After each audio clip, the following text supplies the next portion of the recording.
Let me first start with the topic of discussion, combating fake news. Why did we gather here suddenly today to talk about fake news? Because we understand the role that news plays in our lives, or whether it is about something that is happening down in Kerala, or something that is happening in another country. Most of our opinions, most of our knowledge, so to say, about such issues come from the media. We watch television, we scroll down our phone screens, we read newspapers, and that's how we gather what's happening around the world. Now, coming to fake news, a lot of it comes from lack of knowledge on the part of media, because sometimes we gather incomplete information and we report on that. That might or might not be true. The second thing that comes into the picture is the biases or the perceptions, individual opinions that I might have as a reporter when I am working on a piece. The third thing that comes is the mandate of the media corporations that we all know. Now, big media houses have sort of mandates to sort of follow, whether it is economic, whether it is political, whether it is a social cause. Now, we cannot deny that, and we have to live with that, for at least for the time being. But while we're living with that reality, we also have a lot of opportunities in front of us. So let us talk about those good things. One is, despite the media frenzy going on in a country like India, we still have the little magazines doing wonderful jobs. We also have the community radios, which is giving space and voice to so many people who don't have the space or the access to the big media houses. And the third thing that we have is social media. You have a phone, so you have access to a huge number of people in no time.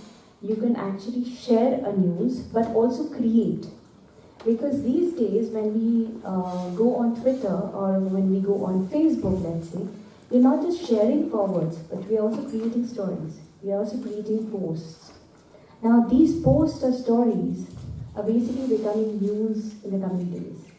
Depending on what I'm writing about, how much I'm able to move the other person. I think that's the space that the young people can leverage the most. Now, coming to what the work that I'm trying to do with, as part of the UNICEF team here, we are working on all the child rights. As you know, we have 4 child rights: rights to survival, rights to growth and development, rights to education, and the 4th one is right to participation. Now, out of all the rights, you will see across the world, the right to participation is the most violated one. A lot of times, we sort of gather young people and we ask them to speak something under certain conditions. You can speak about this, but not that. How much they can speak, what they can speak on, and how much would be acceptable is also defined. Now, that is not participation. Keeping that in mind, we've tried to create some small spaces for the young people to come together.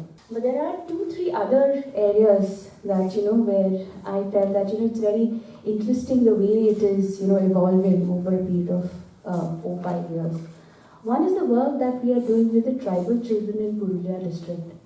What we've done is we've started a community radio with a few hundred tribal children, where they're coming together and they're creating content around issues that matter to them.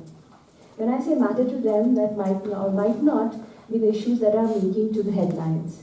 That might be something which is very personal, which is something deeply rooted in their beliefs, something which is deeply rooted in their lives. And a lot of that is doing with the children of sex workers in Kolkata, where they are coming up with a newspaper of their own, Nojari Khabor. And what they're doing is they are writing news which are relevant in their community, in their lives.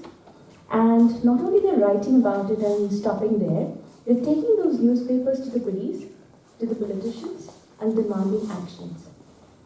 That if there is eve-teasing happening in my community, you have a sort of responsibility to stop that. And they keep on reprinting the same news till action is taken. They even report that we have reported to this police station and action is not being taken. So these are these are news which mean a lot to them, might or might not mean anything to a leading newspaper, but it matters. If there are voices which are raising in the same direction or the same issue, I think, we have to listen to them. The third one, which is also something, we have some of the community reporters today from Jadavpur University. We have a JU radio, which is a community radio as part of the Jadavpur University here. And UNICEF has been collaborating there for more than 10 years. And what we do is we bring in children from all walks of life to talk about whatever under the sun that they would like to talk about.